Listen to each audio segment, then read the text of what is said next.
There is a meme that has been sent around the internet, which asks the question, how far right are you? It has 20 statements on it, and each is awarded 5% to gauge exactly how far right you are. And this has been spread by various people like Lawrence Fox, Martin Daubney, and other right-wing media and political figures. Quite a lot of people have taken this test and have been shocked to discover that they're getting scores in the high 90s or even 100%. The purpose of this meme/test is to make it seem that being far right might actually be okay, because all the points on the test are completely reasonable. It also makes people who agree with these points feel that the label of far right is actually a very unfair smear.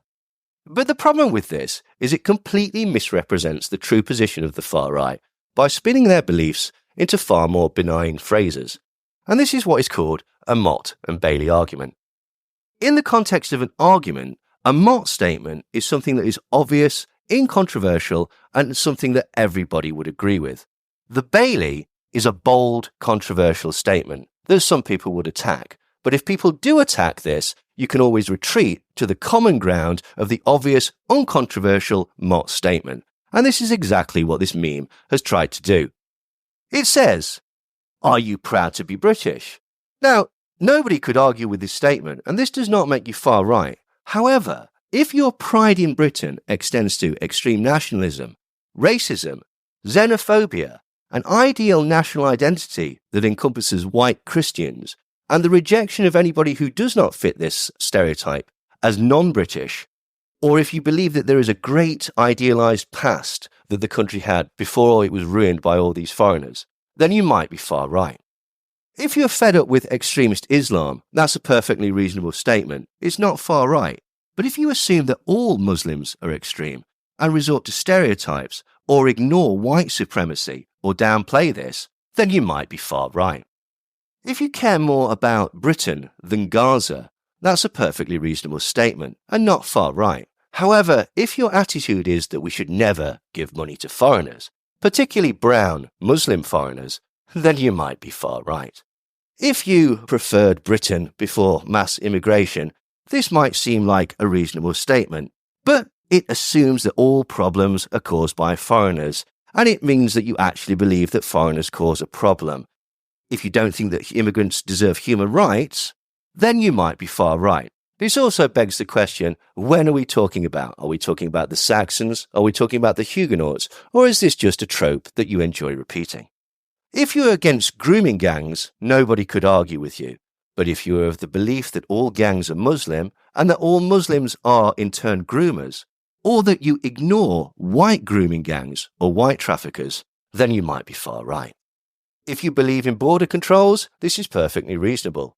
However, if you treat asylum seekers as inferior human beings and would happily see them drown, or if you think that immigration is unfettered and is corrupting the pure organism of the country, then you might be far right. If you think that biological men should not compete in women's sport, that seems pretty reasonable. However, if you believe myths about trans people dominating sport and ruining it, or myths that people will transition just to be dominant in sport where they were failed as a man, or if you use this as a stick to be prejudiced against trans, or that you think there is a plot to destroy gender norms and the family unit, then you might be far right. If you enjoy red meat, that is perfectly reasonable. But if you think that they will make us all eat bugs because of climate change, which is a myth perpetuated against the poor oil industry by Marxist scientists, then you might be far right. If you think that a baby should have a mum and dad, no one could argue with this. But if you think that gay couples are wrong, or that gay couples adopting children is wrong, or that the traditional family unit is being destroyed by gay people, or that gay people are trying to groom children to be gay, then you might be far right. If you think that charity begins at home, that seems perfectly sensible. But if this is hiding the attitude that we should never give anything to foreigners and that we should be totally self-interested to the point of neglecting other people's plights, then you might be far right. If you think that there are only two sexes, nobody could argue with that. But if you think that gender isn't a scale and that trans or pansexuality isn't real, or that it is wrong to be LGBTQ, then you might be far right. If you own a gas boiler or a car, that's perfectly acceptable. But if you believe that climate change is a hoax designed to enslave you in a communist dystopia and lock you in 15-minute cities, then you might be far right. If you think that there should be no men in women's jails, though you may well have a point, but if you use this as a stick to attack all trans people as opportunistic and mentally ill or perverts who are out to groom women and children, then you may well be far right. If you voted Brexit, that doesn't necessarily mean that you are far right, but if you voted Brexit to stop immigration, or to halt the Kalergi plan, or to stop the Great Replacement theory, or because you think that the EU is part of a one-world government, then you might be far right. If you're fed up of the BBC, that seems perfectly reasonable, but if it's because you think that it is full of lefty woke nonsense that forces black and gay characters down our throat in a Marxist plot to control us through political correctness, then you might be far right. If you're against the sexualization of kids and drag story hour, well, fair enough, that's your opinion. But if you think that these events are sexualized, and if you think that these events can send kids gay, if you think that trans people and drag acts are groomers, and if you think that this is part of the moral degradation of the West, then you may well be far right. If you like Winston Churchill, hey, each to their own. But if you like Winston Churchill because you see him as a symbol of a lost, true, great past, or if you admire his racism, or the fact that his actions led to the death of loads and loads of foreigners, then you may well be far right. If you're opposed to net zero taxes, that's entirely your opinion. But if you believe that CO2 is the gas of life, or that climate change isn't real, or it's part of Agenda 30, or a WEF plot to enslave humanity, you may well be far right.